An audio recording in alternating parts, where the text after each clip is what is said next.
ज्यादा जानकारी के लिए हमारे साथ हमारे संवाददाता दीपक चावला जुड़ गए इसी खबर पर।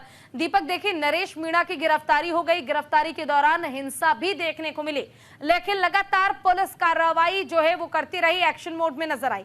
अभी फिलहाल क्या कोई अपडेट है इस मामले में? तो समरावता गांव और अलीगढ़ में सबसे ज्यादा जो है वो सेंसिटिव पॉइंट जो है बना हुआ है और वहां पर सड़क को यहाँ पर रोक दिया गया है, जिसकी वजह से वाहन जो है आ रहे जा रहे नहीं और हाईवे पर लोगों को बहुत ज्यादा परेशानी हो रही है। अभी भी अराजकता का जो माहौल है वो यथास्थिति में बना हुआ है। पुलिस लगातार समझाने की कोशिश कर रही है, लेकिन जो उपद्रवी कहे या प्रदर्शनकारी कहे वो मानने को तैयार नहीं है।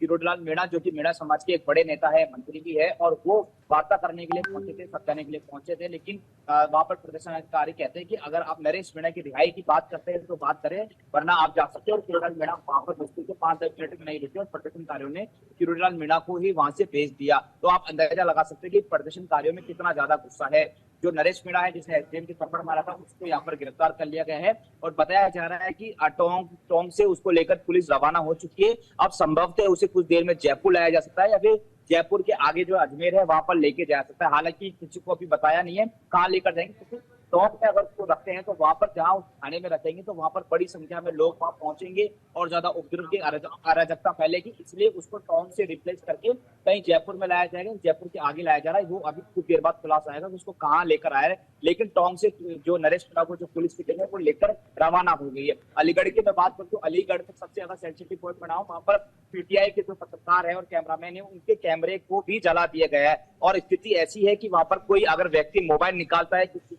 किसी के गले में जो प्रेस कार्ड मिलता है, मीडिया का कार्ड मिलता है, कैमरा दिखता है, तो देखते ही उसको मारा जा रहा है, पीटा जा रहा है और पत्रकारों के साथ भी जो है इस तरह से बर्बरता की जा रही है। जबकि पत्रकार सच्चाई चला रहे हैं, लेकिन पत्रकारों के साथ बर्बरता जो है वो यहाँ पर की जा रही है। और किसी भी सूरत में जो प्रदर्शनकारी है वो अभी हटने को तैयार नहीं है और हाईवे को खोद दिया गया है। समरावता जो गांव है वहां पर खबर ये आ रही है कि वहां पर जेसीबी से गड्ढे को खोद दिया गया है और पूरी सड़क को जो है वो तहस नहस कर दिया है और वहां पर जो गाड़ियां है वो नहीं निकल पा रही है। तो ऐसे में जो वहां पर गाड़ियां हैं वो घूम कर आ रही है, लोगों को बहुत ज्यादा परेशानी हो रही है। क्योंकि अभी दोपहर का समय, पुलिस हर संभव कोशिश कर रही है उनको समझाने की, लेकिन प्रदर्शनकारी जो है वो मानने को तैयार नहीं है। ऐसे में अब पुलिस को सख्त रवैया जो है पुलिस अपना सकती है।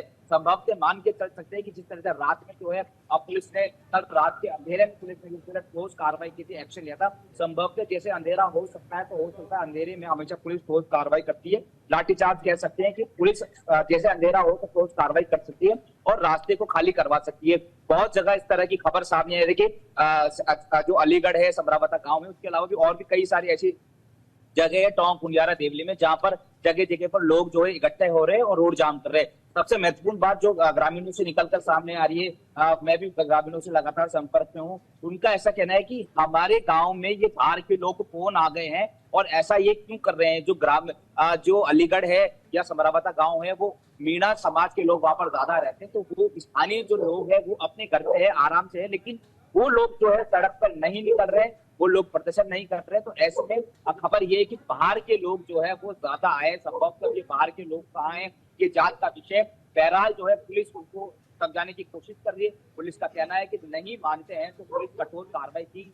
जिस तरह से कल रात को आंसू गैस की गोले छोड़ेगी तो वैसी कार्रवाई आज रात को भी हो सकती है। इस पूरे मामले में अब तक पुलिस ने लगभग 100 से अधिक उपद्रवियों, प्रदर्शनकारियों को हिरासत में ले लिया है। नरेश मीणा जो है वो उसको गिरफ्तार किया जा चुका है और मान के चल सकते हैं कि अभी और इसकी गिरफ्तारियां हो सकती है और 4 मुकदमे अभी दर्ज है। हो सकता है कि और मुकदमों की संख्या और बढ़ सकती है, क्योंकि अभी हाईवे को तोड़ा गया है, हाईवे को क्षतिग्रस्त किया गया है और ज्यादा जो है वहां पर पत्रकारों से और स्थानीय लोगों से, पुलिस से और मारपीट की। इस पूरे मामले में जो है लगभग यूं कहें कि 25 से अधिक पुलिसकर्मी घायल हुए हैं और काफी ज्यादा बड़ी संख्या में लोग भी जो घायल हुए हैं। कई सारी गाड़ियों को नुकसान हुआ है, कई सारी गाड़ियों को आग के हवाला कर दिया। कल रात की घटना है, आज शाम का समय, लगभग एक दिन बीत जाने के बाद भी अभी तक मामला जो है वो शांत नहीं हुआ है।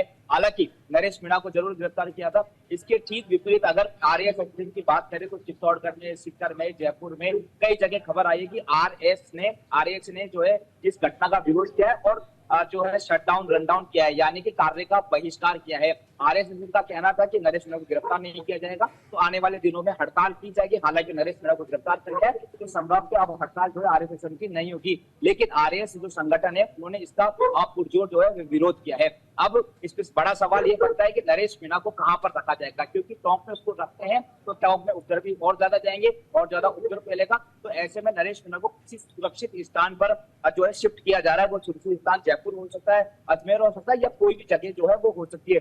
पुख्ता जो सूत्र है वो यही बता रहे हैं कि नरेश मीणा को जयपुर लाया जा सकता है, क्योंकि अगर वो गिरफ्तार किया है तो गिरफ्तार करने के बाद कोर्ट में पेशी भी होती है। तो कोर्ट में पेशी कैसे होगी, तो इसके लिए मान के चल सकते हैं कि ऑनलाइन पेशी की जा सकती है, और किस तरह से कठोर कार्रवाई नरेश मीणा पर होगी ये देखने की वाली बात होगी। और इसके साथ ही 23 नवंबर को जब चुनावी नतीजे होंगे तो नरेश मीणा जो है वो नरेश मीणा चुनावी नतीजे या पोलिंग जब यहाँ पर काउंटिंग होती है, क्या नरेश मीणा वहां पर पहुंच पाएगा, क्योंकि वहां पर जो कैंडिडेट है वो भी पहुंचते हैं। ये भी एक बड़ा सवाल है कि 23 नवंबर का नरेश मीणा का क्या होगा। लेकिन इलेक्शन के अगले दिन बाद ही इस तरह से नरेश मीणा का ये रुख रहा है, उसने एसडीएम को थप्पड़ मारा, उसको अपनी गलती पे मलाल नहीं है। इसके साथ ही अपने समर्थकों को और उकसा रहा है कि जो है मेरी गिरफ्तारी होगी तो उसका खुद विरोध किया जाएगा। और उकसाने का नतीजा ये कल रात को पूरे राजस्थान ने, पूरे देश ने देखा कि किस तरह से टोंक कुनियारी की इमेज खराब हुई है। टोंक कुनियारा जो विधानसभा क्षेत्र है, बहुत समय से विधानसभा केंद्र वहां पर कभी इस तरह की खबर नहीं आई, लेकिन एक एसडीएम को थप्पड़ मारा, उसके बाद पुलिस कार्रवाई करती है तो वहां पर जो है पूरी उसकी इमेज खराब हुई। लोगों ने इतना ज्यादा रोड जाम कर दिया, इस तरह उपद्रव फैला दिया, और वो सिलसिला जो है वो अभी भी शांत नहीं हुआ है। अभी भी यथास्थिति में लोग जो है प्रदर्शनकारी को हाईवे जाम कर रहे हैं। तो ऐसे में मान के चल सकते हैं कि पुलिस घंटा 2 घंटा और इंतजार करेगी, नहीं मानते हैं तो पुलिस कठोर कार्रवाई करेगी और रात के अंधेरे में लाठीचार्ज भी किया जा सकता है। चलिए, शुक्रिया आपका इस तमाम जानकारी। लाडकी बहीण माझी